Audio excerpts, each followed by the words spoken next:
বন্ধুরা, তোমরা সবাই কেমন আছো? আশা করি ভালোই আছো। তোমাদের ভালোবাসা আমরা ভালোই আছি। আজ নিয়ে এসেছি রামায়ণের একটা কাহিনী। অযোধ্যার রাজা ছিলেন দশরথ। দশরথের 3 রানী ছিলেন।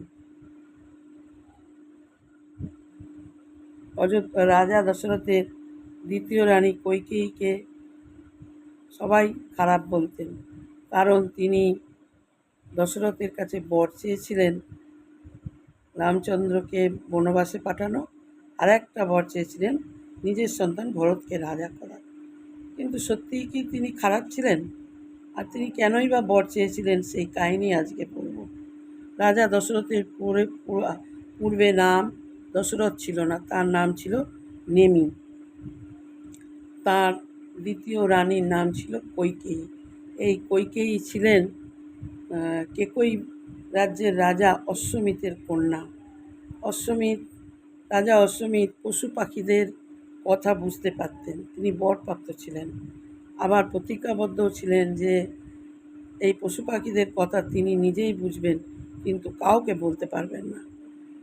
একদিন তিনি তার রানীকে নিয়ে ভ্রমণ করছেন। এই সময় দুটো রাজহাঁস নিজেদের মধ্যে কথোপকথন করছে। রাজা তাদের কথা শুনে হেসে ফেললেন। রানী জিজ্ঞেস করলেন, কি বলছে ওরা? রাজা তখন ভাবলেন যে রানী আমাকে এই কথা জিজ্ঞেস করলো কেন? আমি যদি বলি আমার তো এক্ষুনি মৃত্যু হবে। রানী কি আমাকে ভালোবাসেন না? রাজার মনে খুব কষ্ট হলো।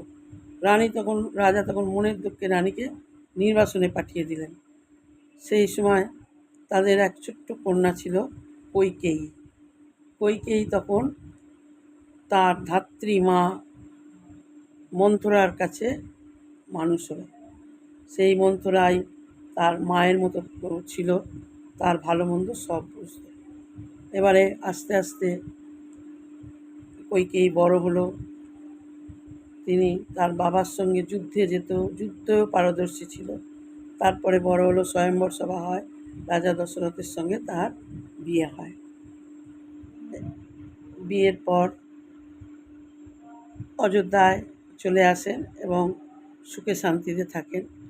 একবার দেবলোকে দেবতা আর অসুরদের সঙ্গে যুদ্ধ শুরু হয়। সম্ভাষণ নামে এক অসুরকে দেবতারা কিছুতেই জব্দ করতে পারছিল না। তখন দেবরাজ ইন্দ্র দশরথকে সেই যুদ্ধে আমন্ত্রণ করে। দশরথ খুব আগ্রহী যুদ্ধে যাবে এবং তার আয়োজন করলেন। বড় রানী আর ছোট রানী, বড় রানী কইকেয়ী, ছোট রানী সুমিত্রা রাজাকে বরণ করে যুদ্ধক্ষেত্রে পাঠালেন। কিন্তু কইকেয়ী বরণ করলেন না, তিনি রাজার সঙ্গে যুদ্ধক্ষেত্রে গিয়ে সমানে রাজার সঙ্গে যুদ্ধ করলেন। যুদ্ধক্ষেত্রে গিয়ে সম্ভাসুরের অস্ত্রের আঘাতে তিনি আহত হলেন এবং মূর্ছা গেলেন। তখন কইকেয়ী রাজাকে এক গুহার মধ্যে নিয়ে গিয়ে সেবা শুশ্রূষা করে সুস্থ করলেন। রাজা রেগে গেলেন রানীর ওপরে, আমাকে কেন এখানে নিয়ে এসেছো যুদ্ধক্ষেত্র থেকে? তখন রানী বললেন, আপনি আহত হয়েছিলেন, মূর্ছা গিয়েছিলেন, তাই আপনাকে নিয়ে এসে সেবা শুশ্রূষা করে আপনাকে সুস্থ করলাম। রাজা তাড়াহুড়ো করে আবার যুদ্ধক্ষেত্রে চলে গেলেন। তিনি দেখলেন না তার রথের পিছনের চাকা খুলে গেছে। তখন রানী কইকেয়ী কী করলেন, তার তরোয়ালটা দিয়ে সেই চাকাটাকে আটকে রেখে দিল এবং রাজা দশরথ যুদ্ধ করলেন সেই অসুরদের সঙ্গে। রাজা দশরথ 10 দিক থেকে রথে করে যুদ্ধ করতে পারতেন, তাই তখন সেইভাবেই যুদ্ধ করেছিলেন। তখন থেকেই দেবতারা তার নাম দিলেন দশরথ এবং সেই যুদ্ধে সম্ভাসুরকে নিহত করেছিলেন। তারপরে যখন দশরথ দেখলেন তার রথের চাকা খুলে গেছে এবং কইকেয়ী তার তরোয়াল দিয়ে আটকে রেখে দিয়েছে, তখন কইকেয়ীকে বলেছিলেন, তুমি আমাকে দুবার রক্ষা করেছো। এক, আমাকে সুস্থ করেছো সেবা শুশ্রূষা করে, আর আমার এই রথের চাকাকে আটকে রেখে আমাকে যুদ্ধকে করতে সাহায্য করেছে। তুমি আমার থেকে 2টো বর চাও, কী বর নেবে বলো? তখন রানী বলেছিলেন, এখন আমি নেব না, যখন আমার প্রয়োজন হবে তখন আমি তোমার থেকে চেয়ে নেব। এই বলে ফিরে গিয়েছিলেন দশরথ। তারপর যখন রামচন্দ্র বড় হয়ে রাজা দশরথ রামচন্দ্রকে রাজা করবেন ঠিক করলেন অযোধ্যার, তখন সেই মন্ত্ররা কইকেয়ীকে বললেন, এই সুযোগ তুমি সেই পূর্ব প্রতিশ্রুতি অনুযায়ী দুটো বর চেয়ে নাও রাজার কাছ থেকে। তখন রানী কিন্তু রাজি ছিলেন না, তবু মন্ত্ররার কথা শুনে রাজার কাছ থেকে দুটো বর চেয়ে নিয়েছিলেন।